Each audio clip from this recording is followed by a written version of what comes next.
Sing, O Muse, of great Achilles and his wrath, which brought such woe on the men of Greece and Troy alike. Sing of mighty warriors who fell on the naked shore, whose unburied limbs devouring dogs and hungry vultures tore. Sing of princes answering honor's call, of mortal men defying gods and fate. Recall for us the age of heroes, where combat marked the man. Tell us of the age when single warriors with the strength of armies stood firm and defied the will of deceitful gods. Remind us, lest we forget, of the long, cruel years when Grecian and Trojan blood mingled in the dry earth in a war that tore the world asunder.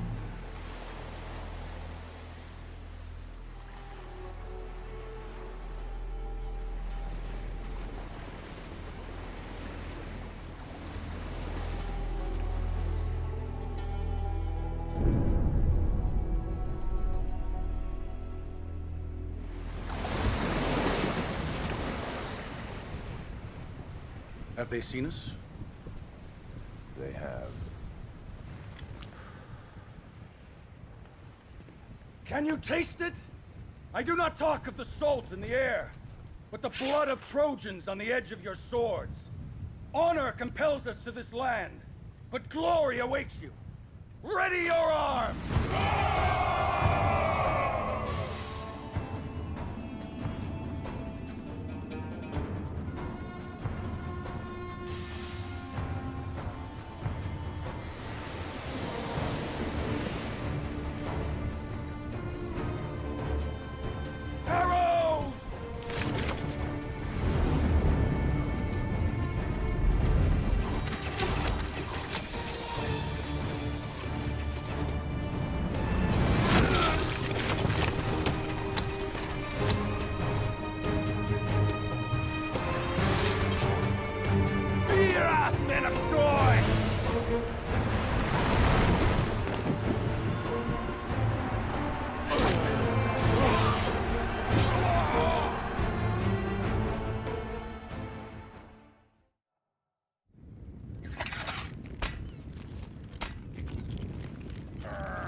Battle worthy of legend, is it not?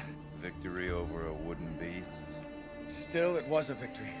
And many more await us. Troy's days are numbered. The longer it takes to save this Spartan queen, the better.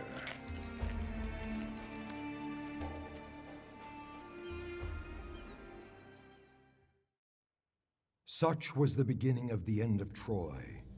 On that sad day, her shining shores were ravaged by the savage thunder of 1,000 ships, carrying the kings and princes of Greece, led by Agamemnon, king of Mycenae, like Charon leading the dead across the river Styx into the jaws of Hades. Hail, Odysseus, and well met. We've got the Trojans on the run.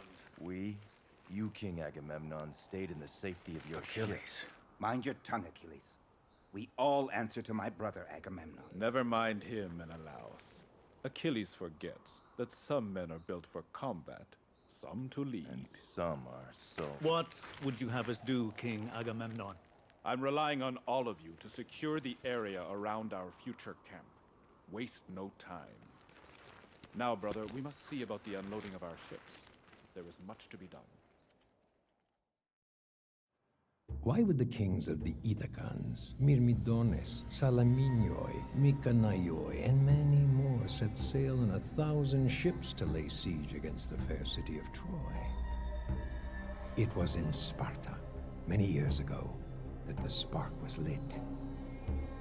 Those same kings were assembled together not to wage war, but to compete for the love of the most beautiful woman in the world, Helen, daughter of Tyndareos, king of Sparta.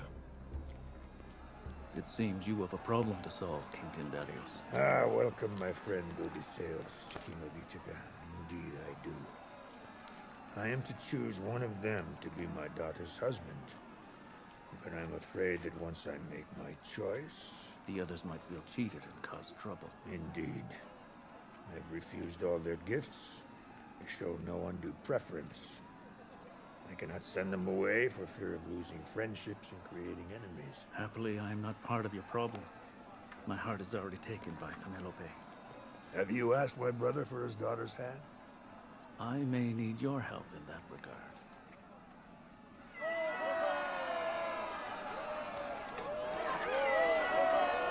Next challenger! These games won't decide who wins Helen's hand. She has asked me to choose Menelaus. I do not want to refuse her. What can I do? I think I may have the solution to your problem. But in return, I need your help persuading your brother to relinquish the hand of the lovely Penelope. Always the schemer, Odysseus. If you can help secure a peaceful marriage for my Helen, then I will intercede in your name for Penelope's hand. It's very simple. What you need is an oath. An oath? To be given by all of them before you announce your choice. Ah, an oath. What kind of an oath? I swear before the princes of the world and the Olympians in the sky. I swear before the princes of the world and the Olympians in the sky to protect the marriage of Helen, Queen of Sparta, no matter who shall be her husband. to protect the marriage of Helen, Queen of Sparta, no matter who shall be her husband. So were the kings of Greece tricked into peace by a simple oath.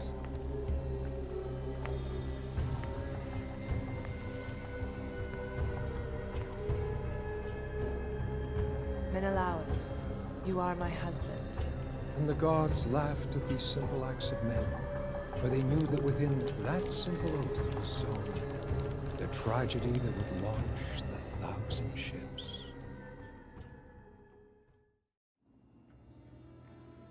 What happened next will be debated until the end of time. Some say Helen willingly left her husband to follow Paris back to Troy. Others insist he abducted her against her will.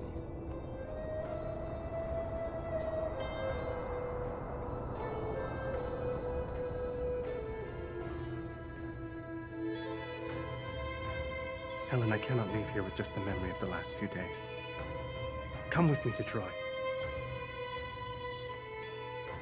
But I must take pause and leave the story of Prince Paris for another time. I will then tell you of Aphrodite's treachery and the young prince's folly. Who can blame Menelaus for claiming his right to retribution? Enraged, he called on the kings and princes of Greece to honor their oath with promises of rich plunder and treasure. So was assembled the greatest army the world had ever seen. And together they set sail for Troy under the leadership of powerful Agamemnon, Menelaus's brother, king of Mycenae. The mighty walls of Troy loomed above the Greeks and dashed any hope of a quick and easy war. Those who retreated behind the impregnable walls found refuge and safety. Many of those who were caught outside either found solace in a cruel and sudden death or abject desperation in lifelong slavery. The Trojans rallied. They stormed out of their gates in defense of their homes, their families, their king. Fiercer blood runs through the veins of those who defend, and fiercer still runs the blood through the veins of men when they follow a great leader like Hector, the greatest of Priam's sons. He was the one who led his men in aid of those still beyond the walls.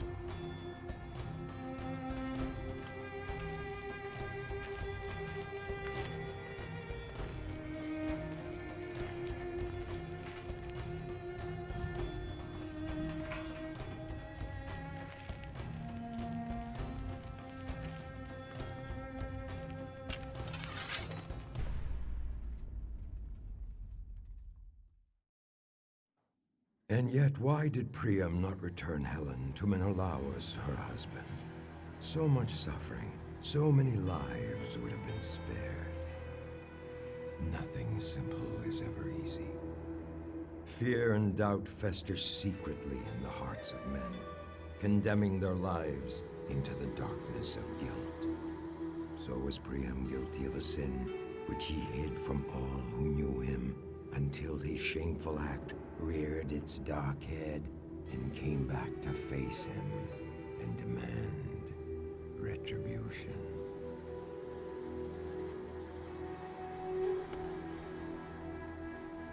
It happened years before the war, when the gods looked favorably upon Troy and showered it with peace and plenty.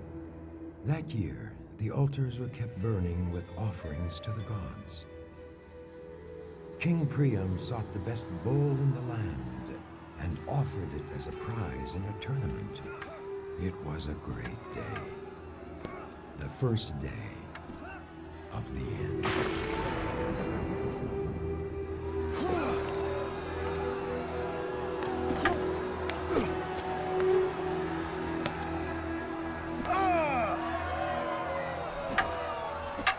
Amazing! People of Troy! Alexandros the Shepherd!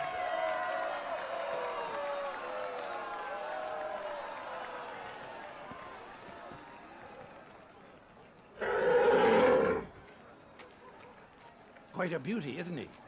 It's my bull, stolen from my herd. It's a prize offered by King Priam for the games. Are you saying the king stole it? His servants did, to keep the gold they were to buy it with. It's my bull. Well, if you want to get it back, you've got quite a challenge on your hands. That is Deiphobus, Prince of Troy. I hear he's the finest swordsman of Priam's many sons. And Hector, the eldest prince.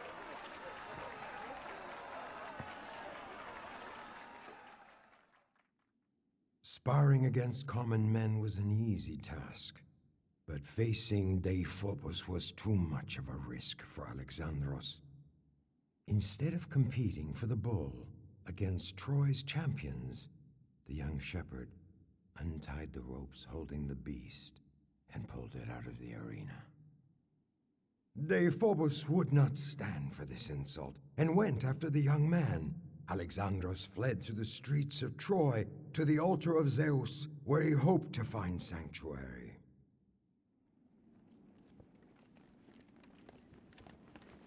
Paris. He is Paris! What? The lost son of Priam has returned. Don't speak to me of my lost son. Your delusions have brought me enough pain already, Cassandra. He is your son. Young man, who is your father? My father was Agelaus, a shepherd, as am I. Agelaus. He was a valued servant in my court. The man I trusted to take my Paris. You are the torch which brings fire and death to Troy. Great king! King Priam! Father! Forgive me, O great king. Have mercy. I could not bring myself to do what you asked of me. Have mercy on him. It is I who should be punished for disobeying you, sire. Never has disobedience been so welcome. It's true. The day you were born, Isakos, the sacred seer, foretold that you would be the ruin of Troy. His words were never false. So I ordered Agelaus to take the child from his crib and end his life. From this moment on, you are a true prince of Troy, my Paris, and none shall ever threaten you again.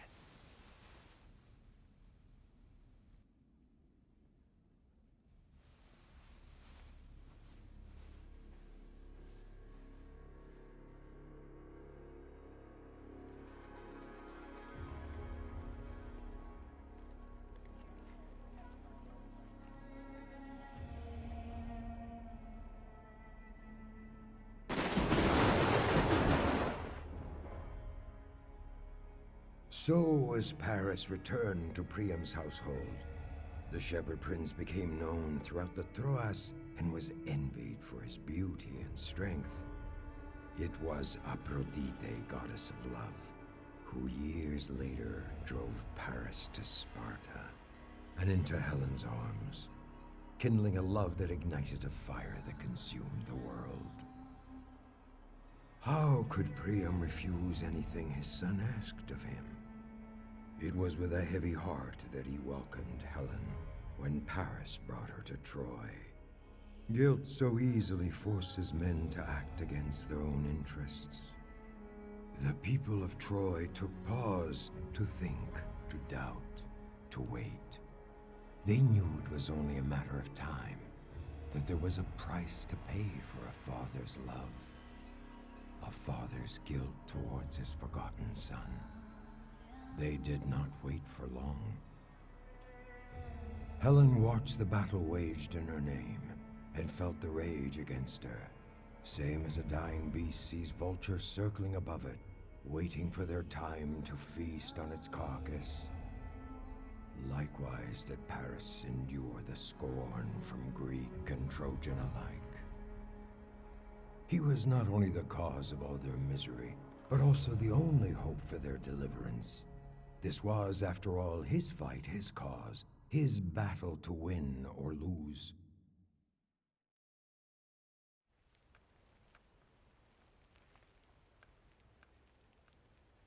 Paris, may the gods be with you. I wish you well, brother.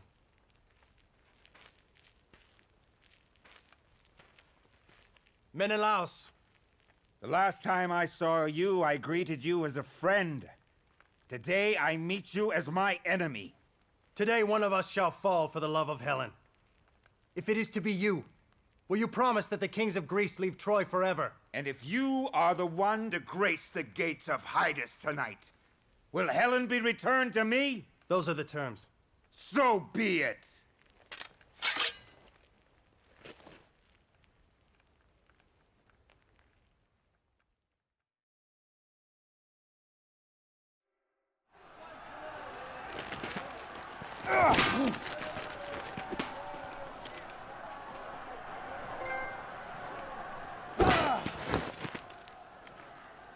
You have fought for many long years for my honor. Now at last, I will end the war which I started.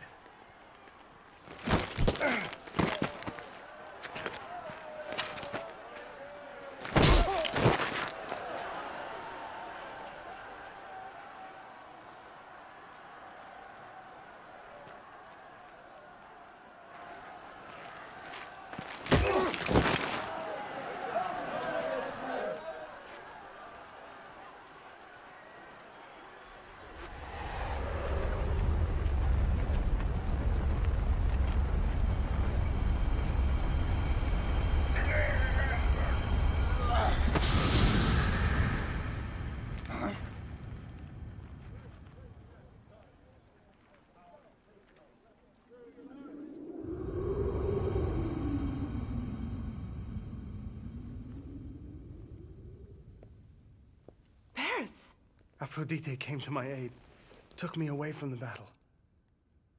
I am saved. You are. I wonder how many will rejoice. Is this the honor a Trojan prince shows in a challenge of his own issue? Is this what Helen left me for?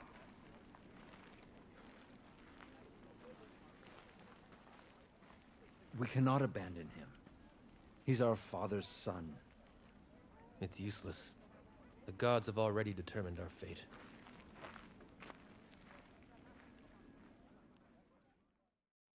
Years passed, but the walls of Troy stood firm and impregnable. The long stalemate took a toll on the Greeks, hungry for promised treasure and glory. Among them Achilles, the greatest of all warriors, king of the Myrmidones, son of the nymph Thetis. Rather than standing idle under the invincible Trojan walls, he led his men against neighboring towns and cities, which fell to his sword like weeds to a scythe. In 3 years, Achilles conquered 12 cities, which he claimed and plundered, begrudgingly sharing the loot with Agamemnon. Everything changed the day he came to the outskirts of Lyrnessos.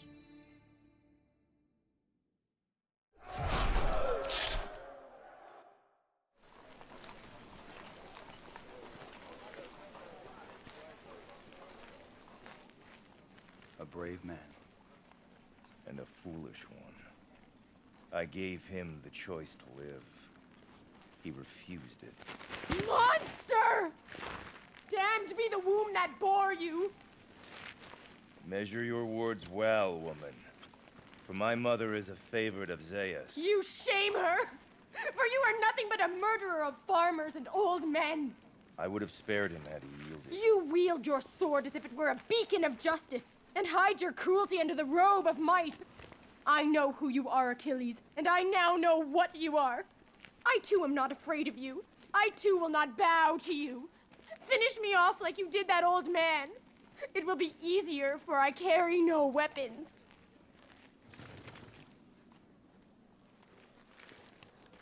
She is mine. See that no one claims her. He was my father!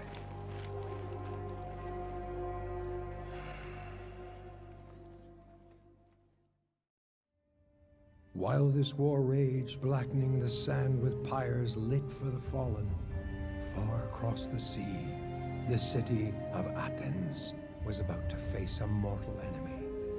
The Athenian king Theseus had kidnapped Hippolyte, the mighty queen of the Amazons. Grant us the strength, Father Ares, to free our queen, my sister. Penthesilea, we should attack together before their guards are alerted. We will.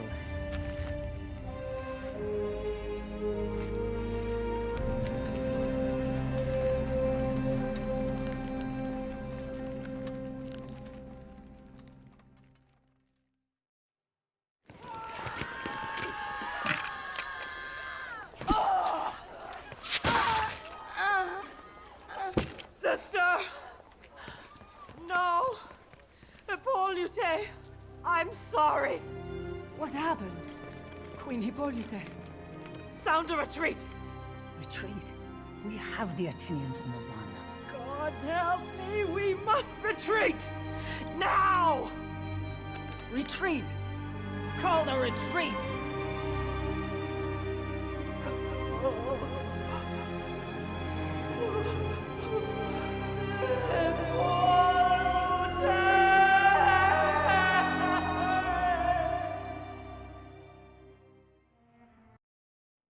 "9 years after the 1,000 ships arrived on the shores of Troy, the Greeks held sway on all the land of Troas, except for Troy and the mighty city of Thebe, ruled by King Aetion. Agamemnon and Ajax sailed for Thebe, Troy's last ally.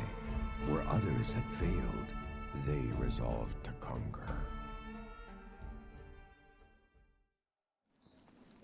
Prince Ajax, Thebe is ours! Yes, King Agamemnon. Thebe is ours. This indeed is a day to be remembered in poetry and song. The day King Agamemnon took Thebe, city of Heracles. Let it be told how her walls trembled in fear of his sword and might. I am the high priest of the great temple of the twin Olympians.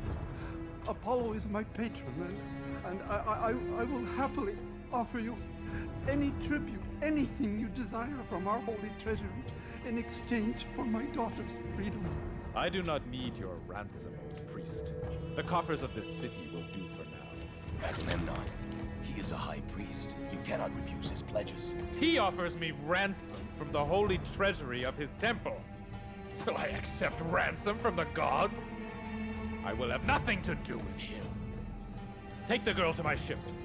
The rest put to work. Except the priest. Let him go cower in his temple. You will regret this disrespect, King of the Greeks.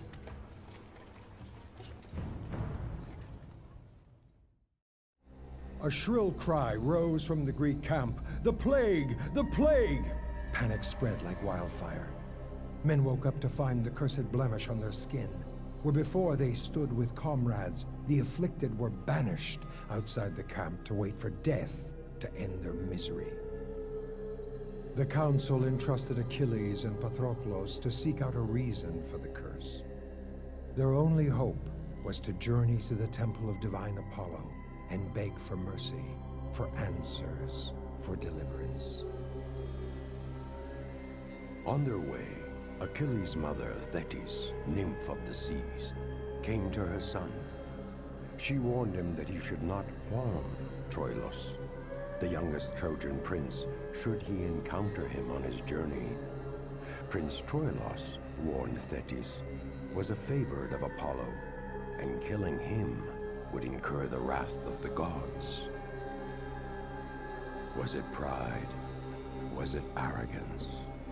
Or was it pure folly that drove Achilles to ignore his mother's warning and declare that no fate, no god on Mount Olympus could keep him from what he had already resolved to do? The destruction of the house of Priam.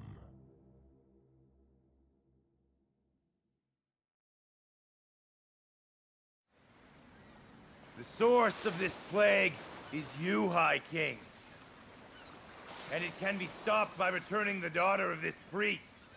Agamemnon, no one thinks that you should be denied the spoils of war. But the priest answers to Apollo, and to refuse him is an insult to the god. Return the girl, Agamemnon! I will return the girl. But if I must return her, then I shall claim another as my prize. It is my right. Odysseus, Ajax, take the girl from my tent, and give her back to this priest of Apollo. But when you are done, go to the tents of Achilles, and bring Briseis back to me. I should take your life, not kiss your feet! Very well, then. Take my woman away from me.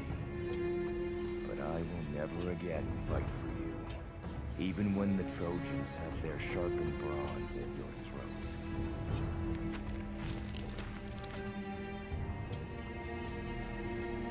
May the wrath of the gods descend upon you all, and curse your offspring in eternity!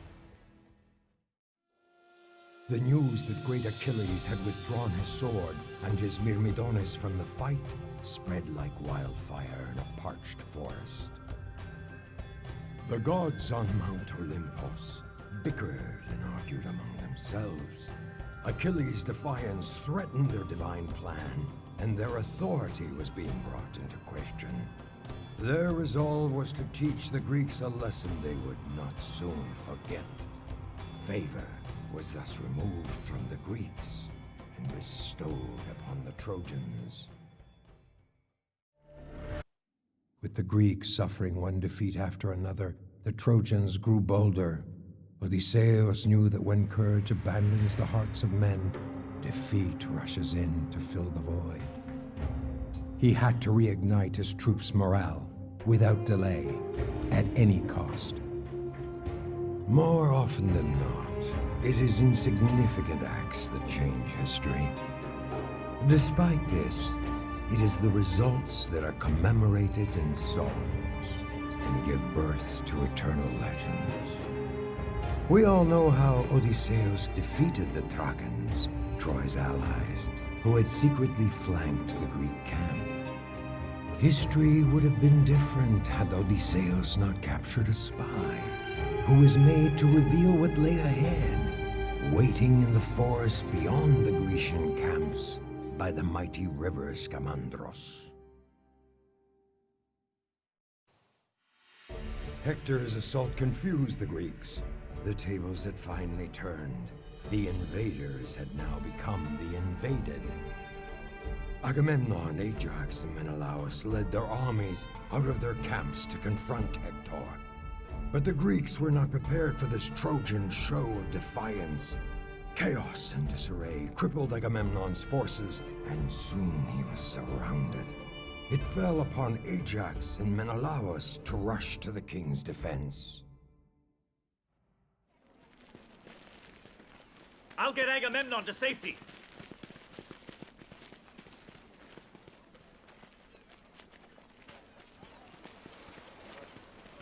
Some of the men are fleeing! By the gods, Ajax, what do we do?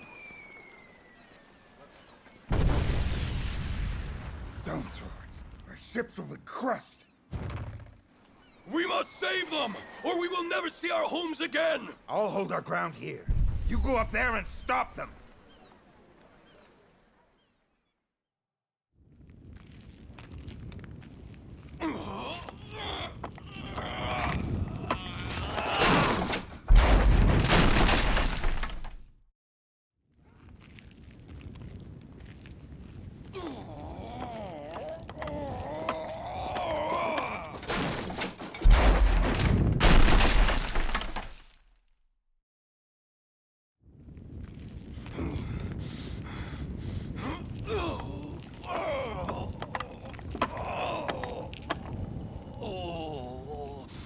Achilles, I cannot do this without you. What? A retreat? Cousin, you've returned at last.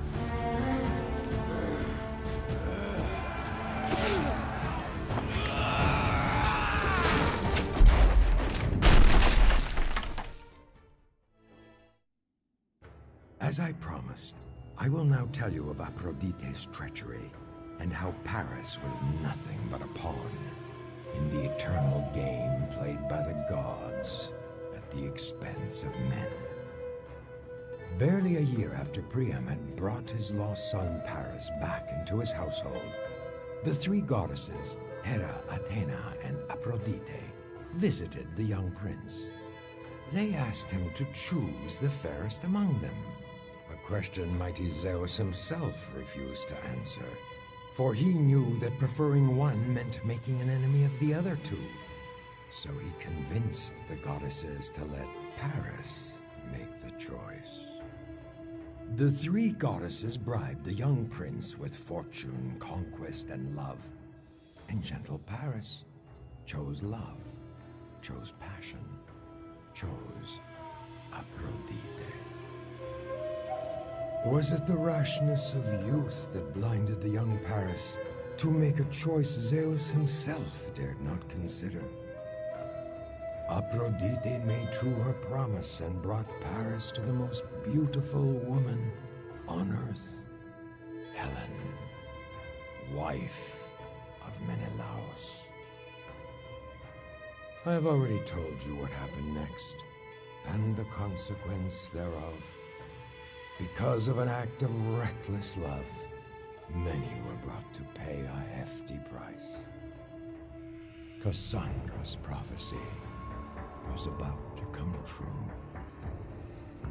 But those who never believed what she foretold pointed to Hector, riding a wave of victory over the retreating Greeks. Hector easily breached the Grecian wall. On his side was Paris, shoulder to shoulder with the rest of the Trojans, not intent on glory, but yearning for redemption.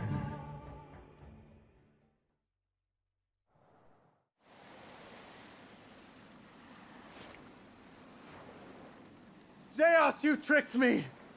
I was doomed whatever my choice. I am mocked by the gods, but I'll mock them back instead.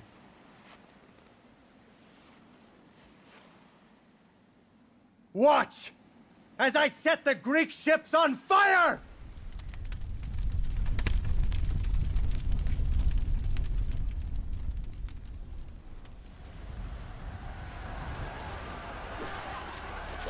Achilles, he is back. What next? You are the torch which brings fire and death to Troy. What next? With Achilles back in the fight, the Greeks found the courage they had lost.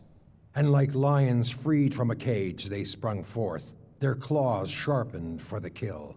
But not everything was exactly as it seemed.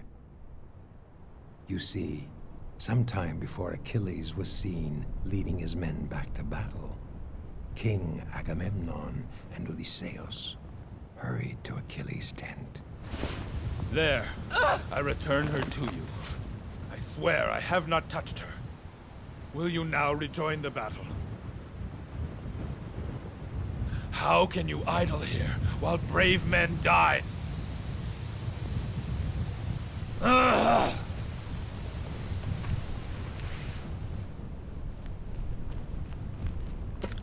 What are you doing?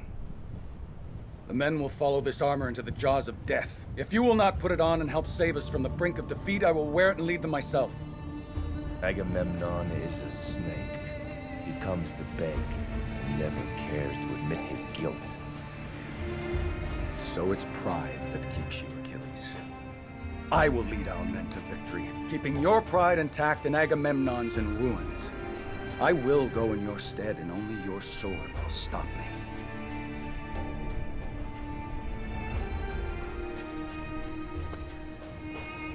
You will push the Trojans back to the river, but you will not go across it. Do you understand what I'm telling you, Patroclus?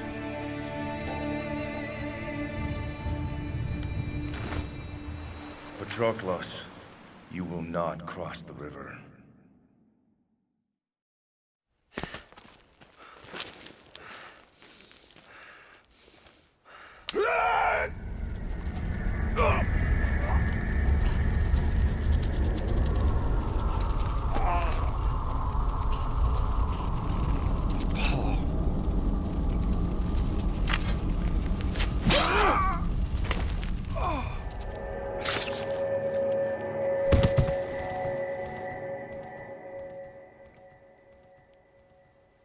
This is not Achilles.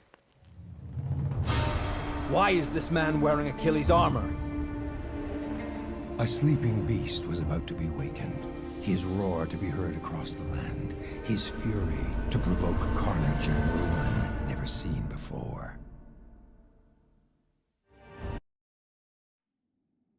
The vibrant color of spilled blood soon turns into dark patches of putrid waste.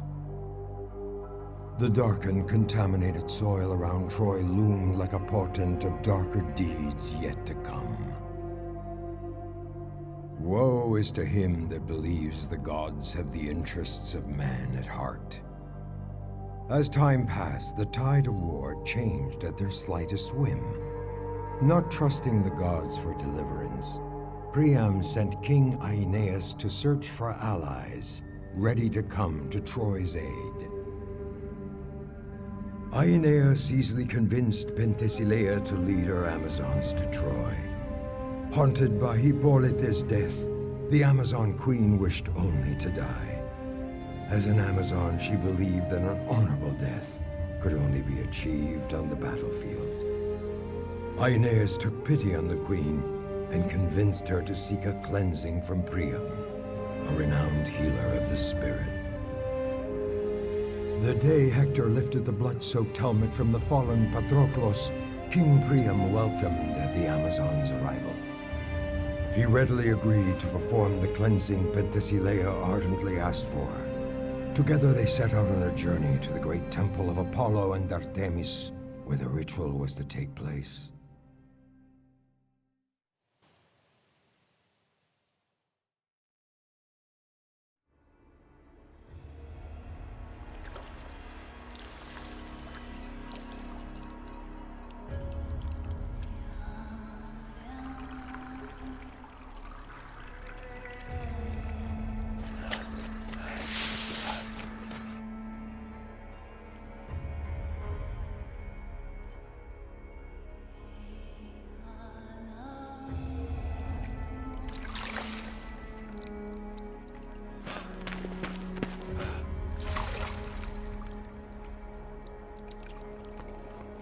King Priam. It's Prince Hector.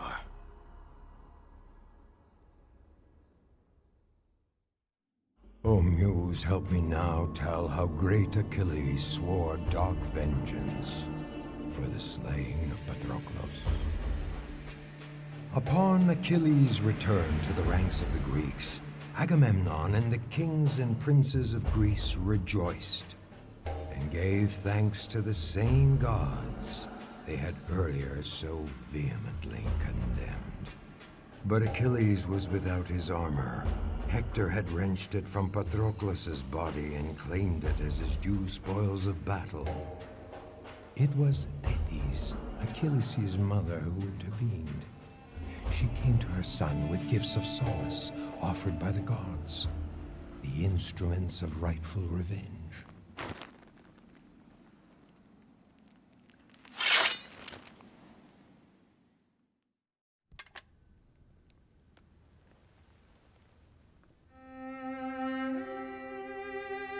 Hector? Why haven't you gone with Priam? Father will be safe with Aeneas. Besides, I have responsibilities here. Achilles? He will be hunting for you on the battlefield. You know what I must do.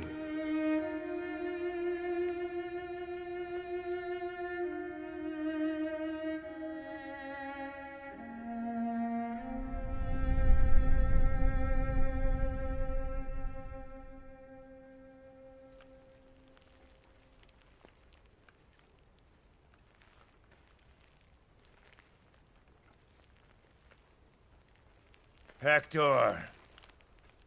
Achilles, as we are both men of honor, let us promise that whoever wins today shall return the body of the other to his people.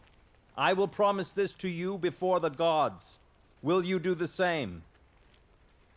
Lions do not make promises to men, nor wolves to sheep. Your blood will quench Ares's thirst, and your flesh will be left for wild dogs to tear asunder. Prepare yourself.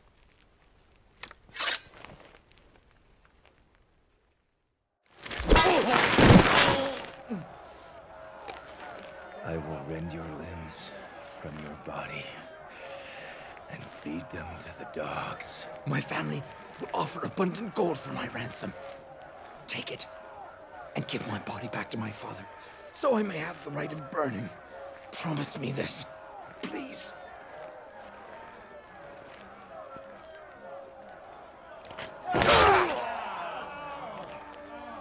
The hand of fate dooms us all, Achilles. I die for my people. Who will you die for? Don't speak of my fate. It's mine to forge, and no god on Mount Olympus will change that!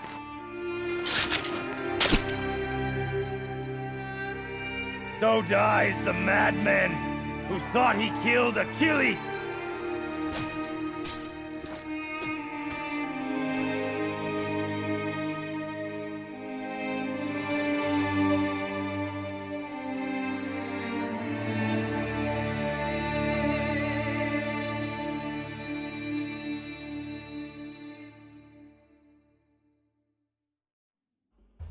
His revenge complete, Achilles was free to mourn his fallen friend and lay his ashes in an urn of gold, meant for two, with instructions that if he were to fall in battle, his ashes were to be buried in the same urn.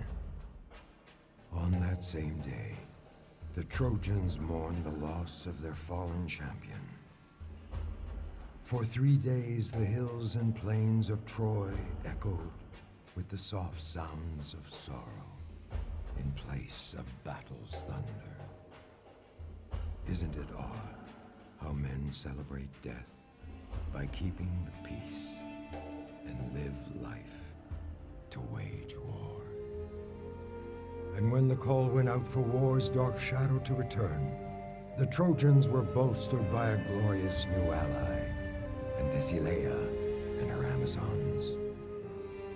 In spite of the cleansing ritual, Penthesilea knew there was only one way to cleanse her guilt: death in battle. With this in mind, she led her Amazons into battle searching for the one who could grant her an honorable warrior's death. Achilles.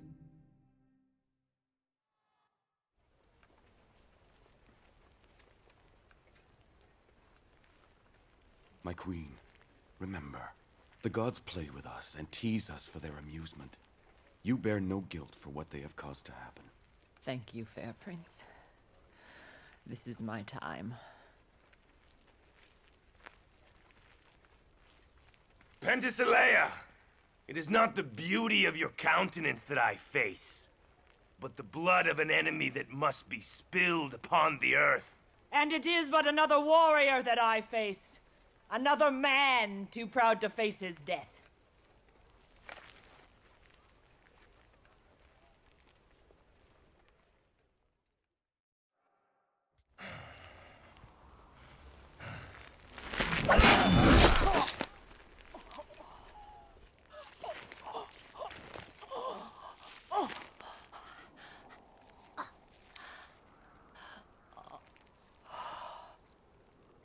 At last. Hippolyte. I know your story, brave queen. If only we had met elsewhere. Away from this bloody game we play.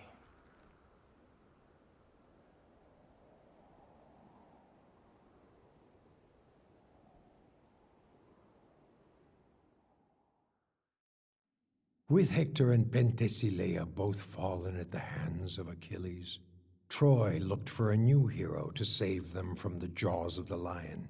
From the distant lands of Ethiopia came the warrior King Memnon, the mightiest warrior of the East. On his shoulders rested the hopes of Paris and all the people of Troy.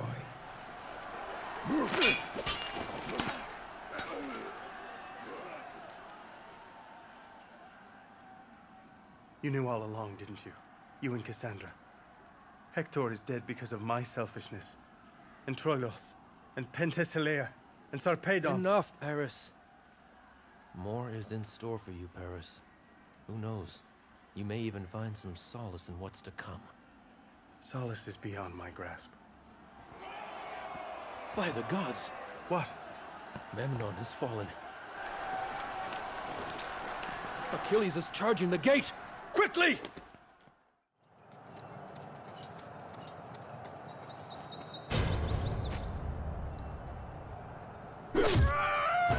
No! Achilles! King Achilles! We're being overrun! We cannot last within the city much longer! We will face each other again!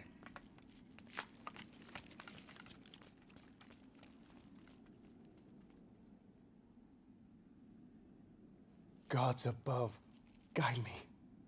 If this is your will, do not fail me now.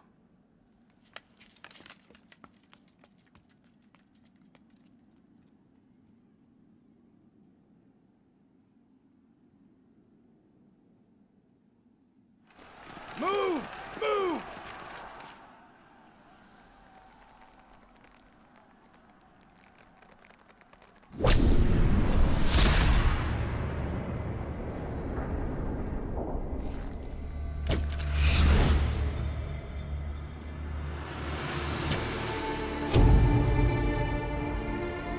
Die, beast!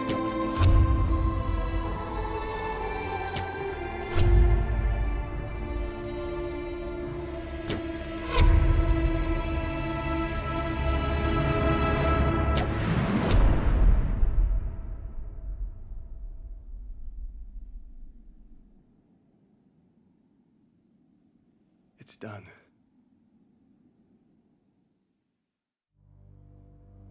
When great men fall, gods, men, and beasts turn silent.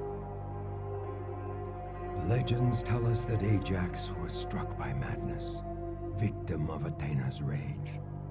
And yet we all know that we readily attribute to the gods all that we know nothing of.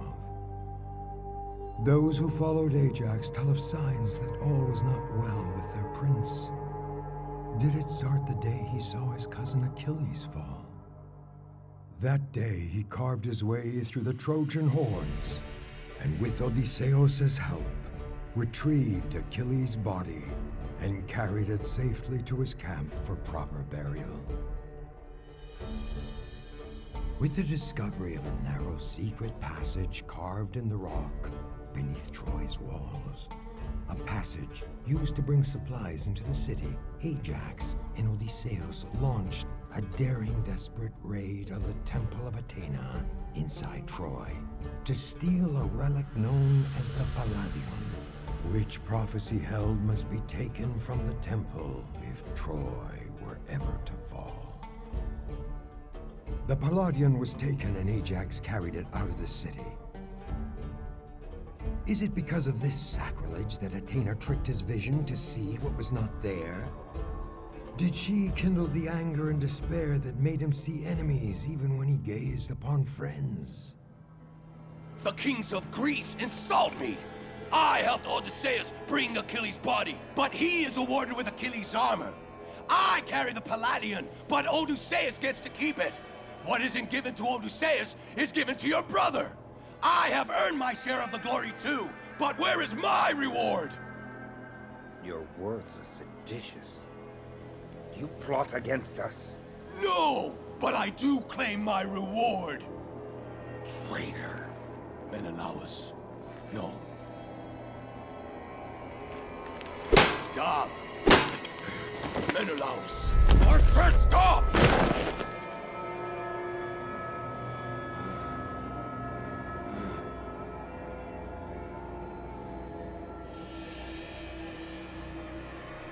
What have you done? You've murdered the man you swore to protect.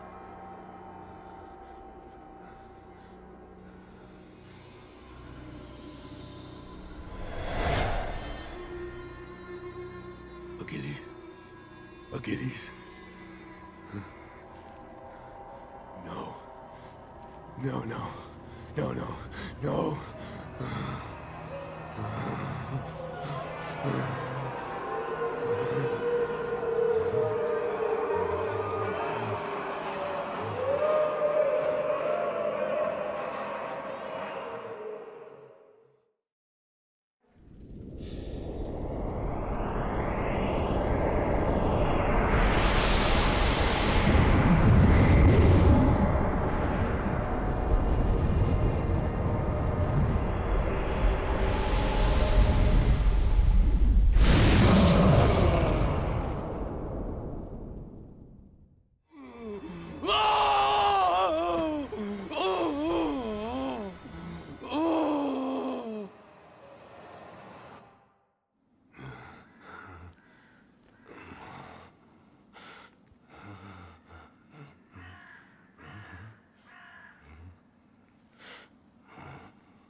What have I done?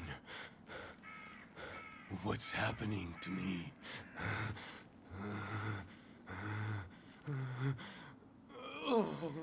What have I done? What have I done? What's happening?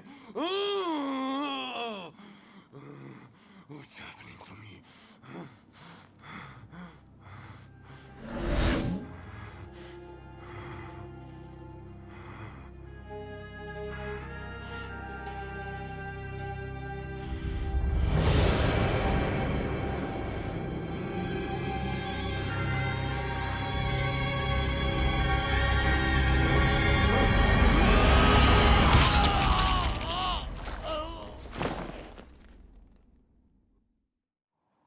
Soon after Ajax's death, the Trojans woke to a sight they had dreamt of for 10 long years.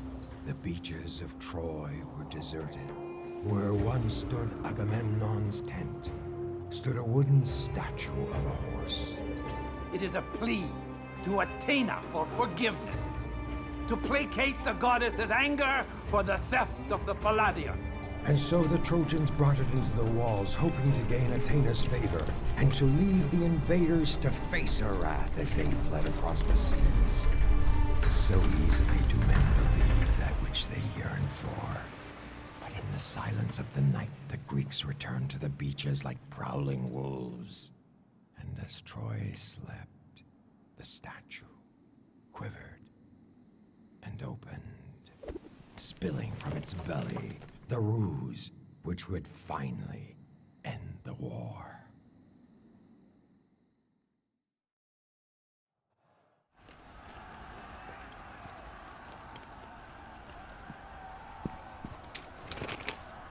Paris, stand down. You will not harm Helen. Paris, wait!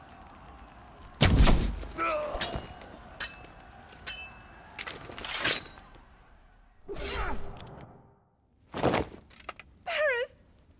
My people do not deserve what I have brought upon them, especially sweet Helen and my father. Please, be merciful upon them. You dare ask for mercy from us? No! My son. My son. No! You will die in front of all my men, wiping clean the shame you have brought upon me, upon Sparta. Menelaus, enough have died.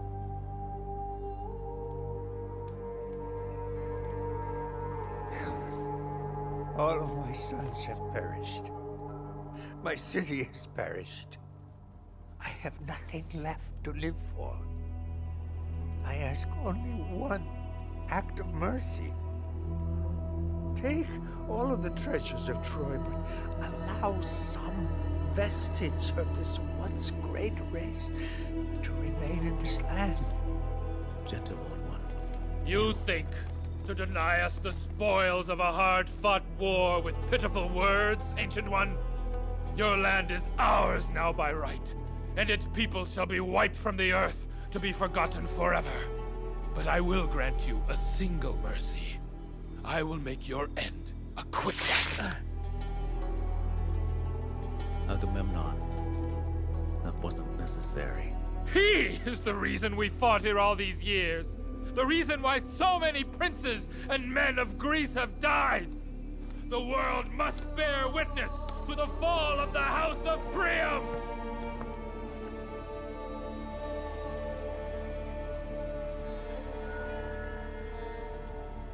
The oath fulfilled, the kings of Greece set sail for home, leaving behind them the blackened ruins of a once glorious city. The gods took pause, not to mourn, not to pity. The gods are not capable of such human weakness. They paused to plot vengeful retribution against all those who dared think they were the architects of history, conquerors of fate, masters of their own lives.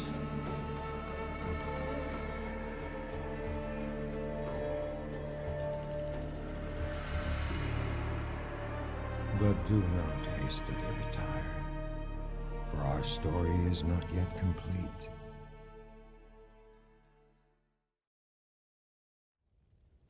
The night the horse was brought into the city, the citizens of Troy celebrated with passion and abandon. Exhausted, they retired to their beds, finally to sleep and not to dream. Deep into the night, Aeneas woke to the sound of mayhem and madness.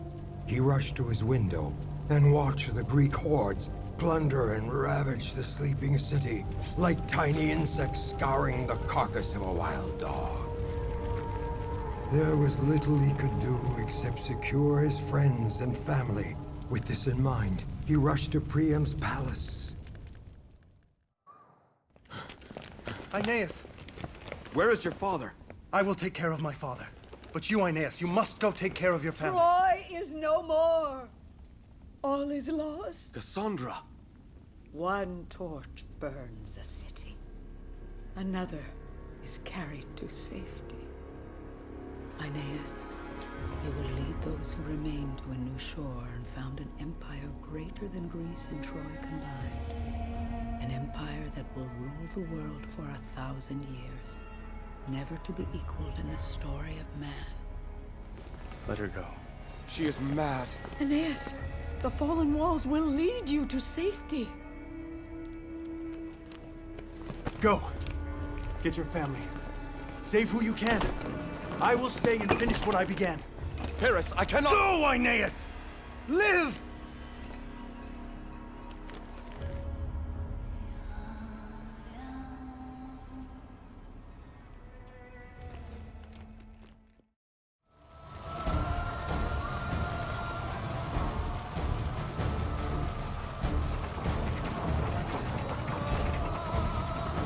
Hurry, move!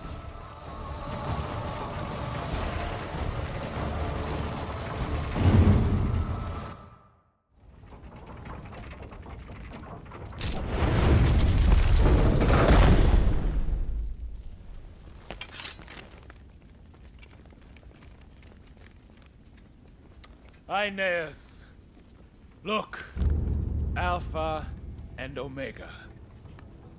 This is the one that spawned the coward. And this is the coward that spawned this hell. Let it be known to all who tempt the ire of the Greeks. This is how they perish. Agamemnon, this atrocity does not become a king. I am Agamemnon.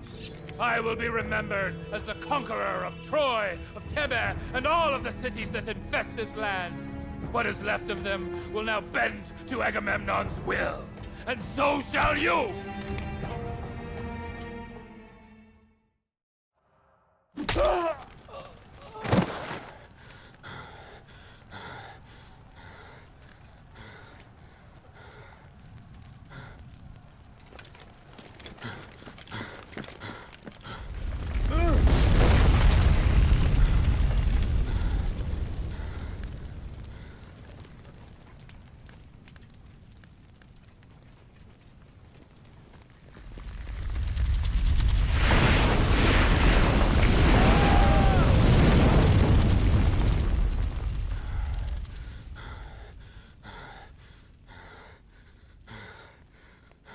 Aeneas, the fallen walls will lead you to safety.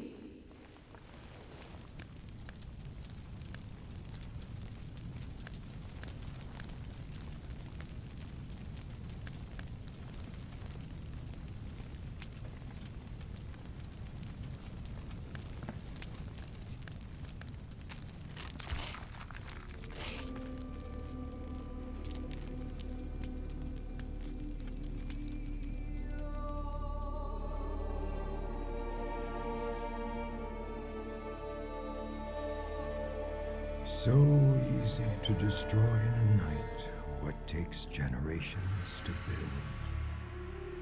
Is man forever doomed to repeat this folly?